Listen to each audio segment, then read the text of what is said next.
ಹಿಂಸಾತ್ಮಕ ರೀತಿಯಲ್ಲಿ ಅಕ್ರಮವಾಗಿ ದನಗಳನ್ನು ವಾಹನವೊಂದರಲ್ಲಿ ಸಾಗಾಟ ಮಾಡ್ತಾ ಇದ್ದ ವೇಳೆ ವಿಟ್ಲ ಪೊಲೀಸರು ದಾಳಿ ನಡೆಸಿ ಇಬ್ಬರು ಆರೋಪಿಗಳನ್ನು ವಶಕ್ಕೆ ಪಡೆದುಕೊಂಡಂತಹ ಘಟನೆ ಬಂಟ್ವಾಳ ತಾಲೂಕಿನ ಕೊಲ್ನಾಡಿನಲ್ಲಿ ನಡೆದಿದೆ. ಬಂಟ್ವಾಳ ಕೊಲ್ನಾಡು ಗ್ರಾಮದ ಕರೈ ಎಂಬಲ್ಲಿ ಅಶೋಕ್ ಲೈಲ್ಯಾಂಡ್ ವಾಹನದಲ್ಲಿ 2 ದನಗಳನ್ನು ಹಿಂಸಾತ್ಮಕವಾಗಿ ತುಂಬಿಸಿ ಸಾಗಾಟ ಮಾಡ್ತಾ ಇದ್ದ ವೇಳೆ ದಾಳಿ ಮಾಡಿದ್ದಾರೆ. ಮಂಡ್ಯ ನಿವಾಸಿಗಳಾದ ಚಾಲಕ ನವೀನ ಹಾಗೂ ಚೇತನ್ ಎಂಬುವರನ್ನ ಬಂಧಿಸಲಾಗಿದೆ.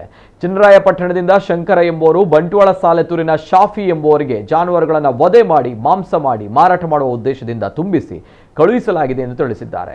ಜಾನುವಾರುಗಳನ್ನು ಸಾಗಿಸಲು ಬೇರೆಯವರ ಹೆಸರಿನಲ್ಲಿ ದಾಖಲಾತಿಯನ್ನು ಪಡೆದು ಸಾಗಿಸ್ತಾ ಇರುವುದು ತಿಳಿದು ಬಂದಿದೆ. ಈ ಬಗ್ಗೆ ಮುಂದಿನ ಕಾನೂನು ಕ್ರಮಕ್ಕಾಗಿ ವಾಹನಗಳನ್ನು ಹಾಗೂ ಜಾನುವಾರುಗಳನ್ನು ಸ್ವಾಧೀನಪಡಿಸಿಕೊಳ್ಳಲಾಗಿದೆ. ವಿಟ್ಲ ಪೊಲೀಸ್ ಠಾಣೆಯಲ್ಲಿ ಈ ಬಗ್ಗೆ ಪ್ರಕರಣ ದಾಖಲಾಗಿದೆ.